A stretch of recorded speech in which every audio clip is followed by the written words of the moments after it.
말씀 신약성경 요한복음의 말씀입니다.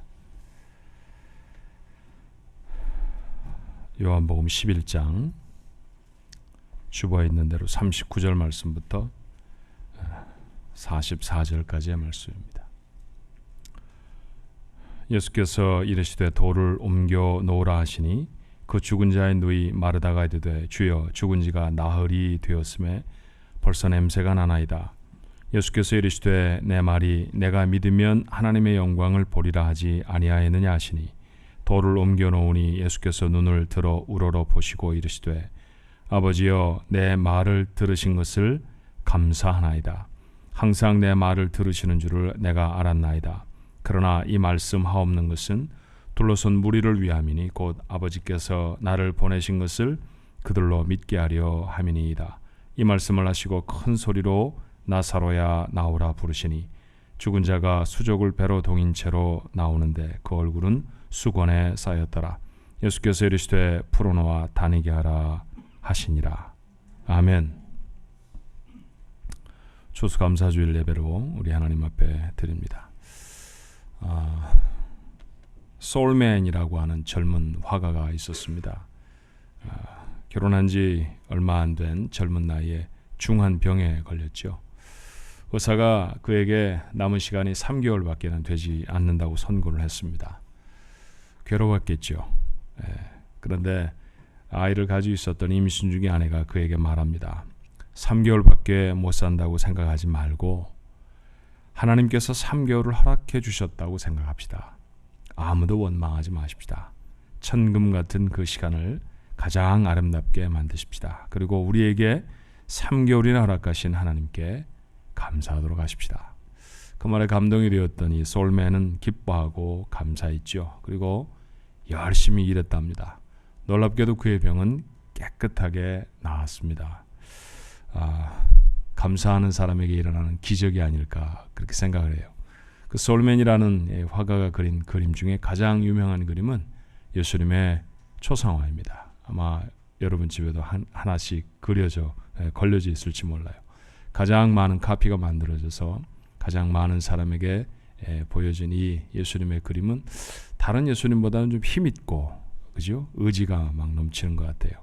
어쩌면 이 솔맨이라는 화가의 마음속에 그런 하나님에 대한 감사의 의지가 넘쳤기 때문에 이런 주님을 그려내지 않았나 그렇게 생각을 합니다. 자, 옆에 분들하고 같이 한번 인사하실까요? 감사는 기적을 만들어냅니다. 같이 한번 인사하십시다. 감사는 기적을 만들어냅니다. 정말 그럴까요? 감사가 기적을 이뤄낸다고 믿습니까? 한번 하나님의 말씀을 한번 볼까요? 예수님은 생전에 참 많은 기적을 베푸셨죠. 그런데 그 중에 가장 극적인 것의 하나는 본문의 나사로를 살리신 사건입니다. 나사로의 가정과는 아주 가깝게 지나셨어요. 그래서 예루살렘에 들리실 때마다 예루살렘에서 별로 멀지 않은 베다니에 내려가셔서 나사로와 마르다와 마리아와 형제처럼 그렇게 지나셨던 그런 관계가 바로 예수님과 이 나사로의 가정의 관계였습니다. 근데 그 사랑하던 나사로가 병이 들어서 죽었죠. 죽었다는 소식을 듣습니다. 그리고 주님이 베다니에 오셨어요. 그때나 지금이나 누군가가 죽어지면 아마도 가족들도 그를 사랑했던 사람들도 슬픔 속에 잠겼을 것입니다. 많은 사람이 슬퍼하고 있습니다.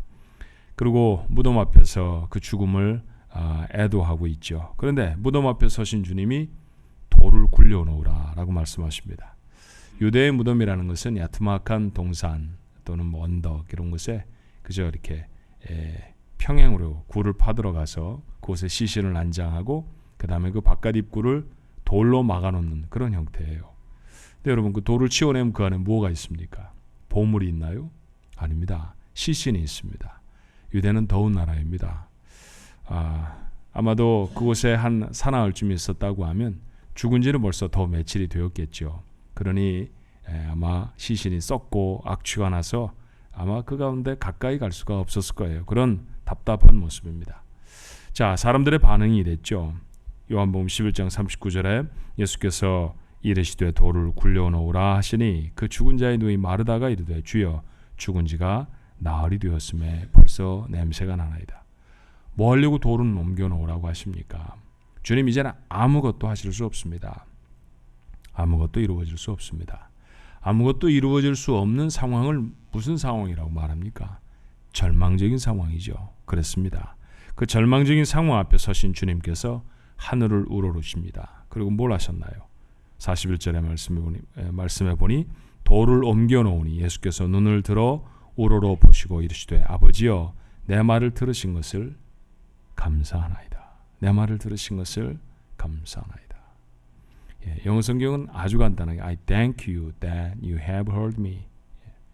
하나님 감사합니다. 감사의 기도를 들으셨죠. 아직 나사로가 살아나지 않았습니다. 여전히 사람들은 슬픔에 눈물을 훔치고 있고요. 몇몇은 도대체 돌은 굴려내서 뭐 하자고 하는 건가 의혹의 눈길로 열린 무덤을 바라보고 있습니다. 아무것도 변한 것이 없는데 주님은 감사하십니다. 그리고 그 감사대로 나사로는 다시 살아났습니다. 감사는 기적을 만들어냅니다. 마태복음 14장에도 참 어려운 상황에서 일어난 사건 하나가 기록되어 있습니다. 그 유명한 오병이어의 사건이죠. 주로 우리가 요한복음 6장을 통해서 오병이어의 사건을 만나곤 하는데 마태복음 14장의 말씀을 중심에서 한번 살펴볼 수도 있어요. 상황이 어땠느냐 하면 세례 요한이 살해당한 직후입니다. 여러분, 세상에 오신 주님께서 가장 마음으로 심정적으로 가깝게 생각했던 동역자가 있다고 하면 누구였을까요? 다름이 아니라 세례 요한이었을 것입니다.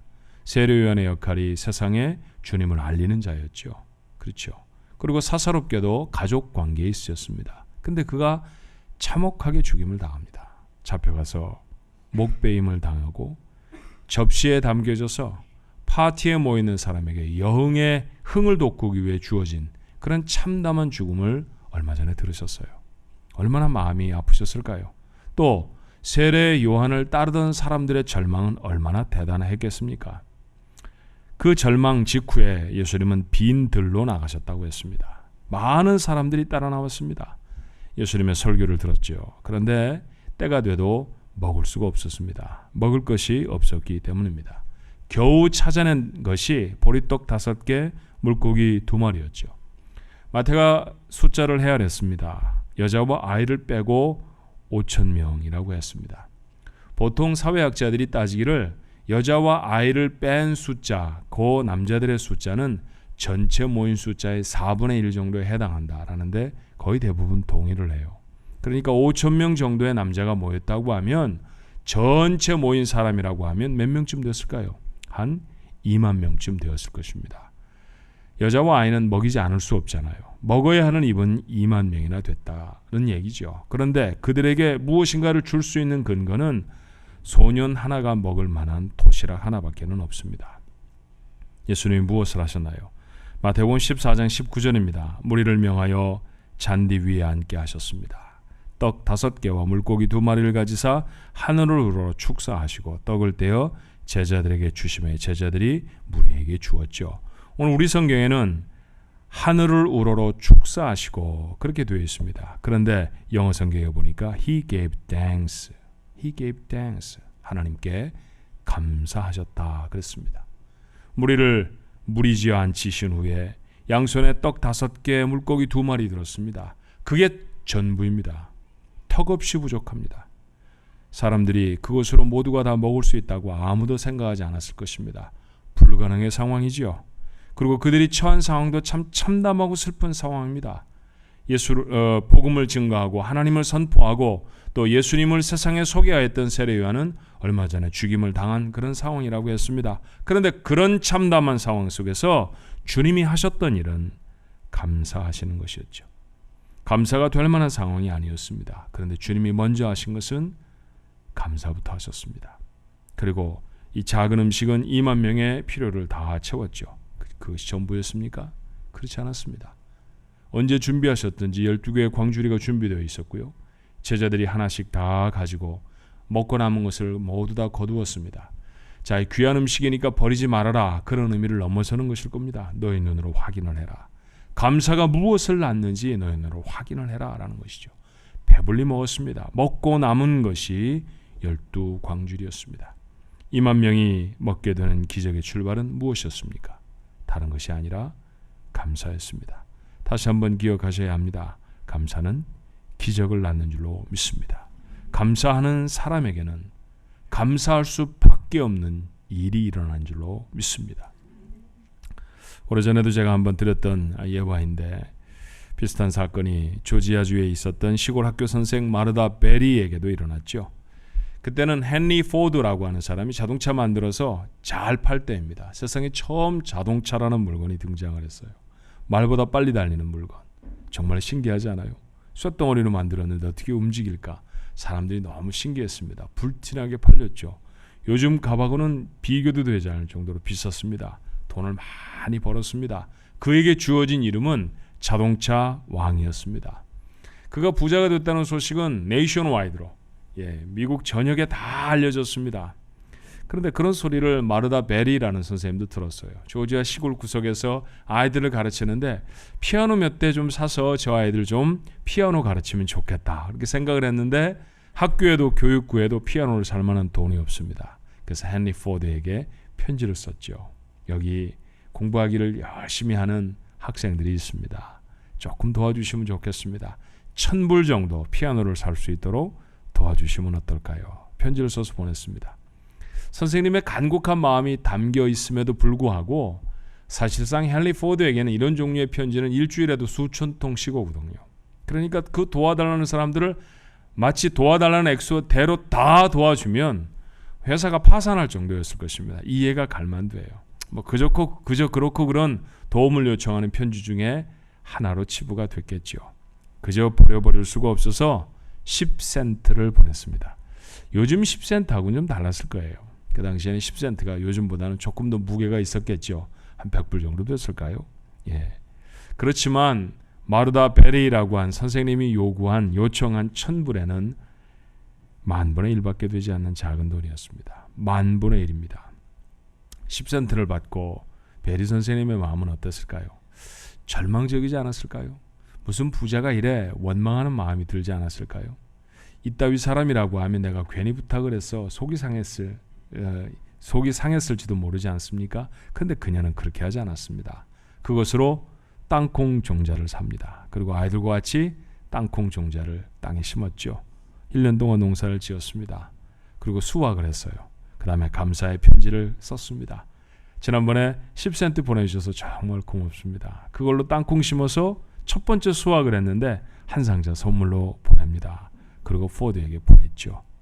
잘 포장된 땅콩을 받은 포드가 감동했던 것은 두말할 것도 없습니다. 그리고 그는 서슴없이 체크를 씁니다. 이번에는 10센트가 아니라 1만 달러였습니다. 처음 받은 10센트에 10만 배가 되는 엄청난 돈이었습니다. 여러분, 감사하면 하나님은 10만 배나 되는 복을 우리에게 주신다라는 이야기로 읽어도 무리가 없는 이야기 아닙니까? 감사하는 사람들에게 이런 기적이 일어나는 줄로 믿습니다. 주님이 감사하고 주님이 하신 일에만 기적이 나타났을까요? 아니었습니다. 사도행전의 마지막 부분에는 로마로 압송되어져가는 바울의 행적을 기록합니다. 바울은 지금 로마로 유럽 투어 가는 거 아닙니다. 잡혀가고 있습니다. 그곳에서 재판을 받고 재판의 결과에 따라서 죽을지도 모릅니다. 알렉산드리아호라고 하는 배를 타고 로마로 갑니다. 그런데 유라굴로라고 하는 풍랑을 만나죠. 여러분, 풍랑이라는 것이, 태풍이라는 것이 얼마나 위력적이라는 것을 우리가 알잖아요. 2000년 후에도 문명 국가 하나를 태풍이 휩쓸고 지나갔더니 수천 명이 생명을 잃습니다. 당시라고 하면 얼마나 더했을까요? 그 당시에 2000년 전에 바다 위에 떠 있었던 배는 얼마나 지금보다 연약한 배였겠습니까? 14일 동안 풍랑은 계속됩니다. 배에 탄 276명 거의 죽을 뻔했습니다. 짐을 바다에 다 내어버리죠. 나중에는 배를 움직이기 위해 필요한 기구들도 다 버려야 했습니다. 이제는 바람이 부는 대로 흘러가는 수밖에 없죠. 죽는 일만 남았습니다. 희망도 잃어버렸고 삶의 목적도 아무 의미가 없어져 버렸습니다. 근데 죄수로 끌려가던 바울이 그들 중에 일어납니다. 14일 동안 파도와 싸우고 절망과 싸우느라 음식을 먹을 겨를도 없었던 그들에게 음식을 좀 먹으라고 권해요. 그의 말이 이렇습니다. 사도행전 27장 33절부터 35절의 말씀이죠. 날이 새어가매 바울이 여러 사람에게 음식 먹기를 권하여 이르되 너희가 기다리고 기다리며 먹지 못하고 줄인 지가 오늘까지 10나흘인즉 음식 먹기를 권하노니 이것이 너희의 구원을 위하는 것이요 너희 중 머리카락 하나도 잃을 자가 없으리라 하고 떡을 가져다가 모든 사람 앞에서 하나님께 축사하고 떼어 먹기를 시작했습니다. 하나님께 축사하다라는 단어가 우리 성경에 있습니다만 영어 성경은 이것도 똑같이 하나님께 감사했다라고 적었어요. 젖은 빵을 손에 들고 폭풍 중에 하나님께 감사의 기도를 드립니다. 아직도 성난 파도는 으르렁거리고 있죠. 배는 솟아올랐다가 곤두박질을 칩니다. 이러다가 다 죽을 것 같습니다. 근데 바울은 감사했습니다. 그랬더니 놀라운 일이 일어나지요. 사도행전 27장 36절입니다. 그들도 다 안심하고 받아먹으니 276명의 마음을 평안하게 했던 것은 무엇으로 시작이 되었을까요? 다른 것이 아니었습니다. 감사였습니다. 사람들은 상황이 변해야 감사할 수 있다고 말을 합니다.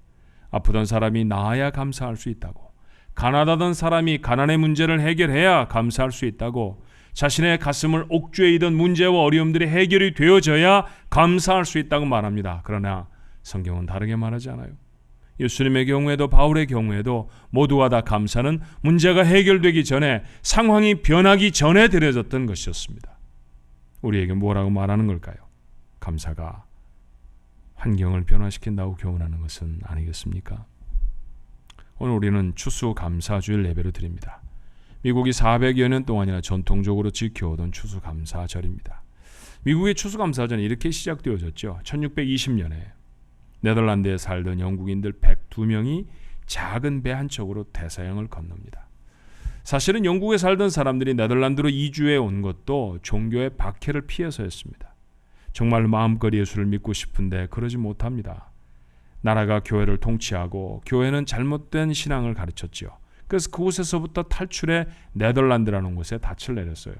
네덜란드는 당시에 유럽 지역의 모든 물자를 수송하던 헐브가 되어지던 아주 중요한 항구 도시였습니다. 돈이 많은 곳이었고 사람이 보글보글하는 곳이었죠. 그러니 향락적인 곳이었고 퇴폐적인 문화도 들어오지 않았겠습니까? 20년쯤 지나면서 돈은 좀 벌게 되어졌는데 먹고 살만하긴 하는데 예수를 믿고 마음껏 찬송하는 것에 누가 제재를 하지는 않는데 자네들이 제대로 되는 것 같지는 않습니다. 사람들은 다시 한번 결단하게 되죠. 우리가 조그마한 배라도 하나 마련해서 신대륙 아메리카라는 곳을 발견했다고 하는데 그곳에 가서 우리 아이들 믿음으로 키워보십시다. 그리고 준비한 배가 메이플라워라고 하는 배였습니다. 180톤밖에 되지 않는 조그마한 배였죠. 그때 그 배 꼭 같은 모양은 아닙니다만 제가 프리모스라는 곳에 방문했을 때 미국 동부 메인주의 케이프 카드라는 곳에 있는 지역입니다. 그래서 그때 그 배의 모형을 그대로 복원해서 항구에 세워놓은 곳에 올라가 보았습니다. 참 배가 작더라고요. 침대 없었습니다. 해먹이라는 거 여러분 아시죠? 해먹이라는 거 기둥과 기둥 사이에 묶어놓고 그곳에 잠을 자는 사람들이었습니다. 해먹에서 보면은 바다가 그저 보이죠. 그들은 9월쯤 출발했거든요. 그리고 12월 달쯤 도착했습니다. 대서양의 바다는 태평양과 같지 않습니다. 매우 추운 바다입니다. 바다가 훤히 들여다보이는 곳에서 해먹 하나에 의지해 3, 4개월을 배를 타고 대서양을 건너야 하는 그들, 오직 신앙의 자유를 찾아서였습니다. 믿음을 제대로 갖고 살아가기를 원해서였습니다. 그들이 원래 목표했던 곳은 사실은 케이프 카드라는 곳이 아니었어요. 그것보다 훨씬 더 남쪽에 버지니아라는 곳이었죠. 그곳에 영국의 탐험대가 가서 막 이 캠프를 하나 만들었다는 소식을 들었기 때문입니다. 근데 배가 너무 작고 풍랑이 너무 세고 하니까 이 배가 조류에 밀려서 한참 북쪽으로 올라가 버립니다. 여러분, 버지니아는 미국의 남부주고요. 그리고 메인은 미국의 가장 최북단에 있는 주입니다. 그러니까 얼마나 많이 흘러 올라갔겠어요. 거의 한 1000마일 정도는 북쪽으로 흘러 올라간 것 같아요. 그리고 그들이 그곳에 도착했습니다. 겨울에 메인주 황량하기 그지없습니다. 혹독한 겨울을 지나야 했습니다. 첫 해에 44명이나 되는 사람이 죽었습니다. 처음에 인디안들과 좀 다툼이 있기도 했습니다만 가만히 인디안들도 생각해 보니까 저 사람들하고는 싸울 사람들이 아니라 도와줘야 할 사람이라고 생각했던 것 같아요. 나중에는 옥수수를 어떻게 심는지, 그걸 어떻게 먹는지, 이곳에서 키워서 가두어 놓고 키울 수 있는 짐승은 무엇인지 가르쳐 주었습니다. 1년을 그렇게 도움을 받아서 1621년 첫 번째 추수를 하게 되죠. 아주 작은 것이었답니다. 근데 너무 감사했어요. 그것으로 소박한 음식을 만들고 그동안에 자신들을 도와준 인디안들을 다 초대해서 하나님 앞에 감사의 예배를 드렸습니다. 1621년 11월의 이야기죠. 그렇게 그들은 첫 번 추수 감사절을 지납니다. 미국 사람들은 모두가 다 그것이 미국이라는 나라의 시작이라고 믿습니다. 아메리카 대륙에 도착했던 사람들은 그 이전에도 있었습니다. 상업적인 목적을 갖고 온 사람도 있었고요. 탐험대도 있었습니다. 그런데 미국 사람들은 그들을 자신의 조상이라고 생각하지 않습니다. 1620년에 메이플라워를 타고 케이프카드에 도착했던 그들, 한 해 후에 자신들이 거두어들였던 소박한 음식으로 하나님께 감사의 예배를 드렸던 그들이 미국을 세운 선조라고 생각하지요. 그렇게 시작이 되었습니다. 미국인들은 매해 11월 네 번째 목요일이 되어지면 그들이 조상이 했던 것처럼 하나님께 감사하는 추수감사절을 지켰습니다. 그렇게 400년이 지났죠. 도전이 있습니다만 지금의 미국은 어떻습니까? 세계 최강의 가장 부유한, 가장 영향력 있는 나라가 되어 있습니다. 미국 안에 있으면 잘 모르죠. 해외여행 해보셨습니까? 잘 산다고 하는 나라들 가보면 정말 우리 사는 미국만 못합니다. 화장실 갈 때마다 휴지 돈 주고 사야 하는 나라가 부지기수고요. 물 마음대로 먹을 수 있는 나라 그렇게 많지 않습니다. 커피 리필되는 나라 거의 유일하다시피 하는 나라입니다. 미국이. 그렇게 넉넉하고 그렇게 풍부한 나라입니다. 전 세계를 움직일 수 있는 가장 영향력 있는 나라죠. 미국의 대통령을 세계의 대통령이라고 말하는 것 서슴없이 말하고 있지 않습니까? 미국을 자랑하려는 거 아닙니다. 지금 우리가 사는 미국에 얼마나 많은 문제와 얼마나 많은 부족한 문제들이 있는지 우리가 잘 압니다. 그럼에도 불구하고 오늘의 현상은 무엇 때문에 가능해진 것일까요? 미국인들은 한결같이 말하죠.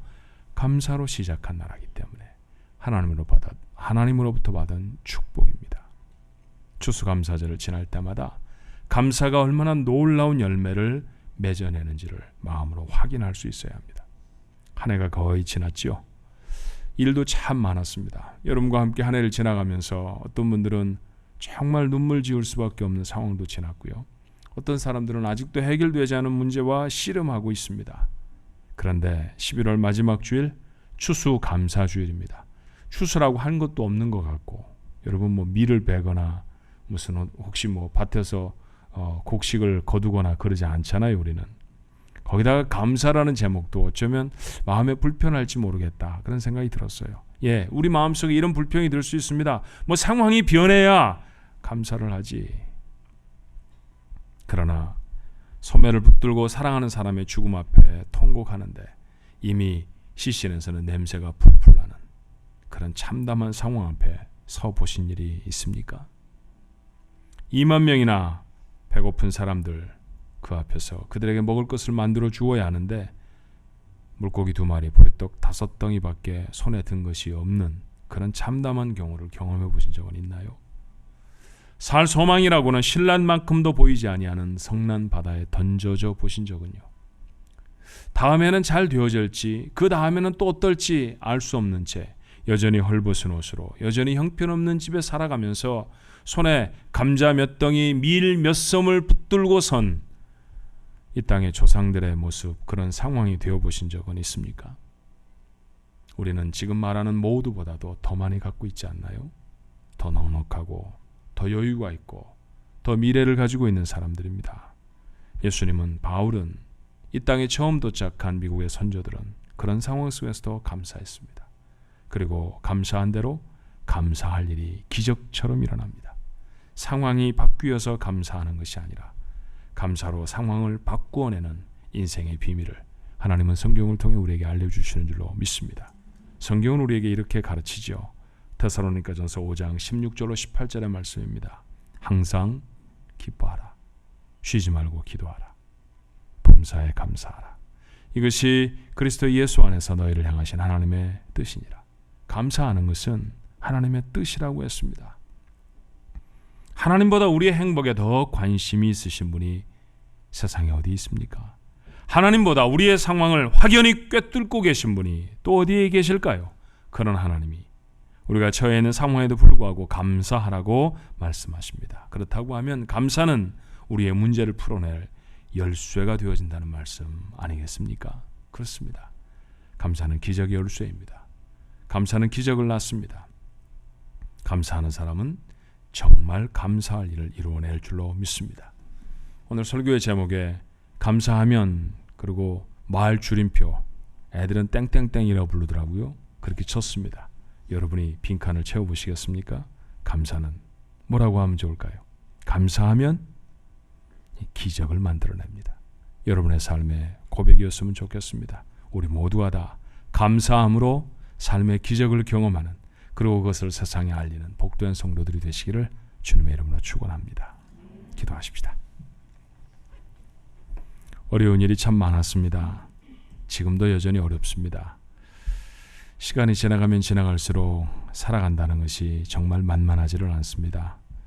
그래서 우리는 짜증을 많이 내고 감사는 좀 나중에 해야지, 그렇게 미루어둔 일이 되어질 때가 많았습니다. 근데 주님, 여전히 죽어있는 나사로를 보고도 주님은 감사하셨습니다.